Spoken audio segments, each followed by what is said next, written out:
I am Tom for Just One Pack, and this is AC on the Short Alpha Clash podcast, where I'll talk all things Alpha Clash on my way to work. And today I want to talk about a part of this indie, going full indie article that Rising Empire Studios have made on alphaclashtcg.com. So, more specifically, champion stores. So, let's dig into that. So, if you haven't read the full article, and they're really, that's fine. A champion store is a new concept, a new program that they have started at RES. The idea is that you can, if you sell their product and are building a community, you can register as a champion store. And what champion stores get is, for the US specifically, all of this goes. For the rest of the world, there might be caveats to some of this. But what they do get all around for being a champion store is direct contact to Rising Empire Studio and the guys that make Alpha Clash, access to promotional material that would otherwise be hard to get, and better support for having events, for building your community and stuff like that. So, and if you're in the US specifically, where they are skipping distribution, the champion stores will, like everyone else, be getting the product fulfillment from directly from Rising Empire Studios, but also they will get notified well in advance and clarification on their orders whether they will be fulfilled or not. So there's not a guessing game going on whether or not everything will show up on time and complete a complete order. So there is that. In addition to this, at least for now, only for American stores, or for now, for soon, as part of the champion store program, a seller that is part of that will have a return policy or return deal. I'm blanking on the exact name now, but the point of this is that if you buy product for one set and you don't sell out, you can return that return that to Rising Empire Studios, to the producers of the game, makers, the creators, and you get a credit on your next set purchase. This is, of course, to not letting stores sit on product that they can't sell. And as at least what they said in chats, they can use much of this product for all sorts of different things. So that is a champion store. That is what a champion store will get: direct contact, better support for building communities, and a feedback loop. A feedback loop back to the creators of the game, so you can be heard more. So that is for the stores. Now, the point of this is, of course, for Rising Empire Studios to get in touch.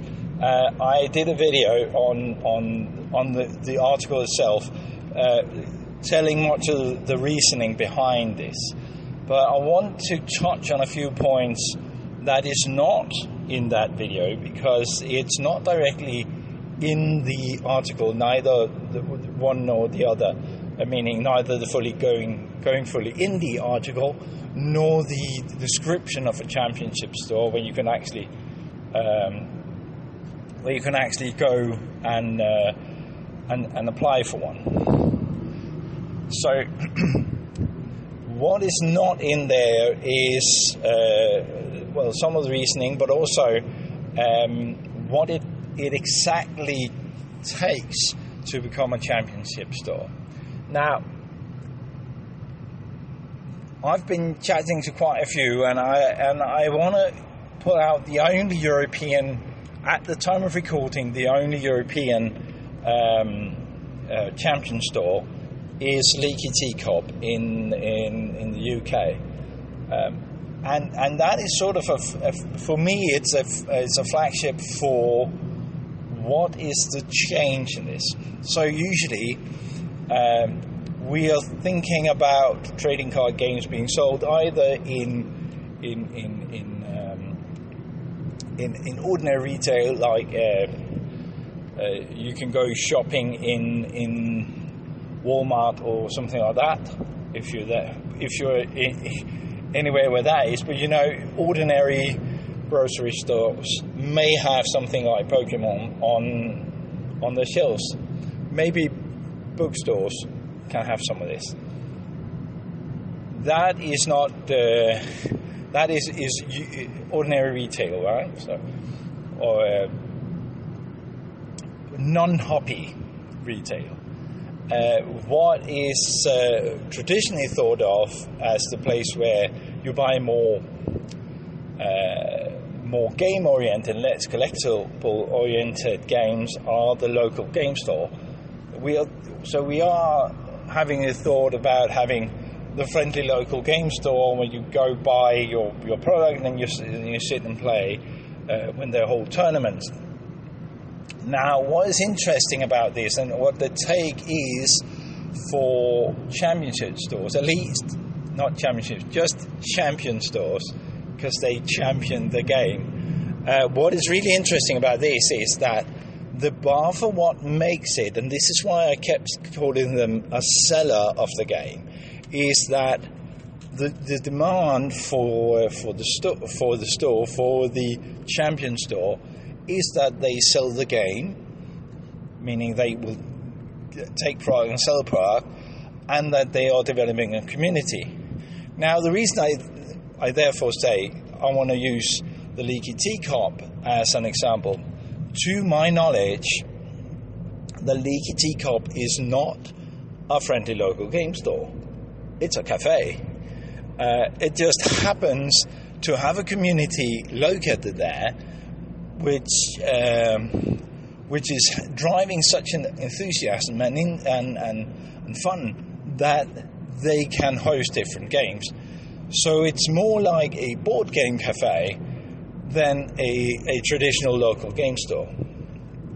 Now, where I live, excuse me, where I live and with my local game group, we are playing at a cafe, a board game cafe. They don't sell games of any sort, but they host a lot of ad hoc game groups, right? We have a local game store that sells all the usual stuff. You can go there, buy your Warhammer and your Magic and your Pokemon. Doesn't have much Pokemon, but you get the point. You can go there, buy your paints and your minis and your cards and all that stuff.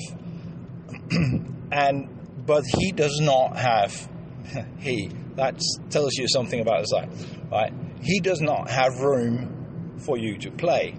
So where we play are the game shop, the board game cafe and community center is where you would go and play card games, specifically trading card games. Those are held there. Other places I know are having clubs specifically made to do these hobby clubs, where people join, maybe pay a fee to be a member, and then you can play there. And of course, there are the traditional local game shop, where you can go and buy your product and play your product. The point of this is that the landscape where you play and buy your products have vastly changed. Most of us buy our stuff online in one way or another. and therefore chooses where to buy it from. We are less hindered by the local supply, right? My local game store, I've reached out to them a couple of times to hear if they were interested. My local game store does not carry Alpha Clash, nor does any of the ones nearby in neighbouring cities and towns. They don't run Alpha Clash. We do have one in the country that does, but only one, right? And it's not that close to me to be practical.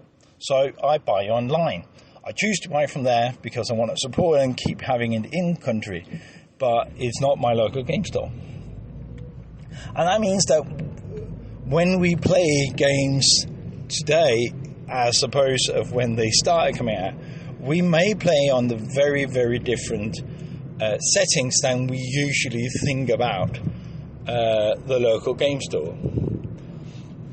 This is why I think in the approach to what constitutes a champion store is those two demands and a chat about the willingness to support the game, of course. But the two demands on the seller is that you sell the product and develop a community. Then you can enter this champion store program, which is really a support of the community, right? The whole point of having champion stores is for Rising Empire Studio to get in contact with the sellers and the community that is building, right?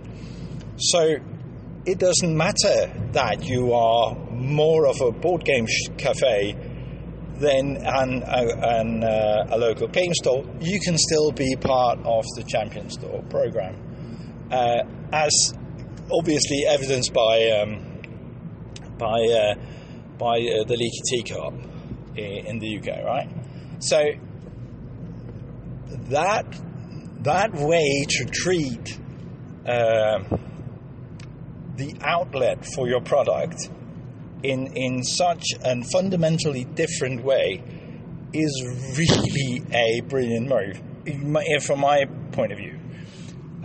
There are still places in the world where there are local game stores and they're functioning exactly as that, and there are all over the world probably.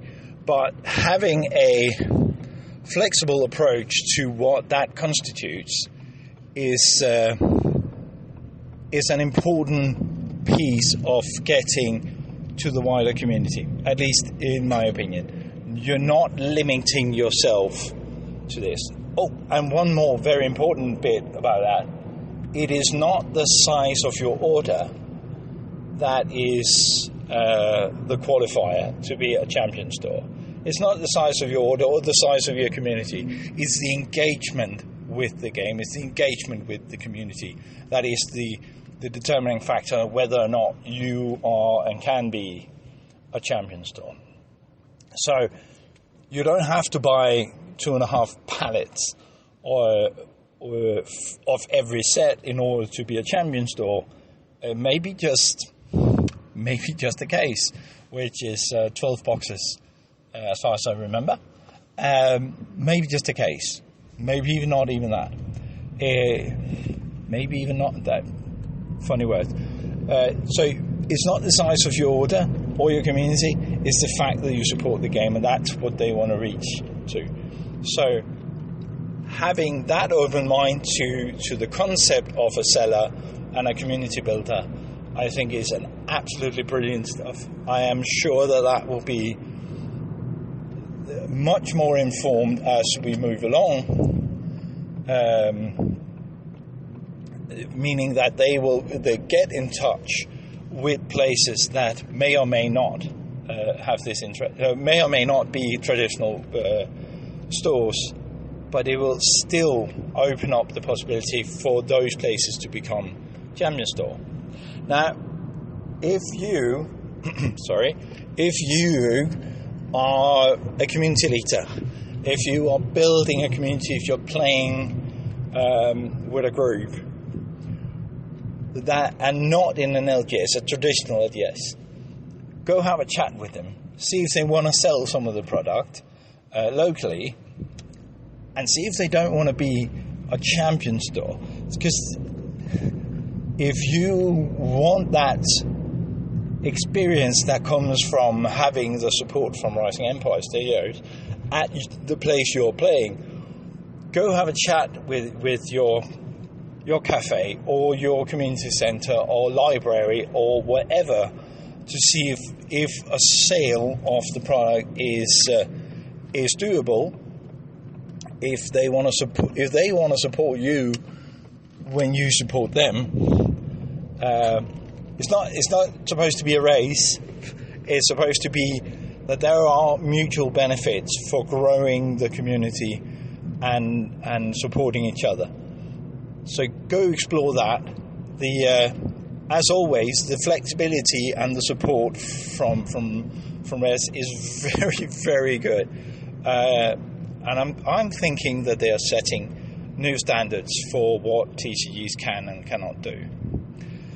Anyway, that was my point of the day. Go have more championship stores. Let's spread this to the entire world and get the game in front of more people. It's a great game and it's a wonderful community. Anyway, that was it for me. I'll be talking to you later. See you. Bye.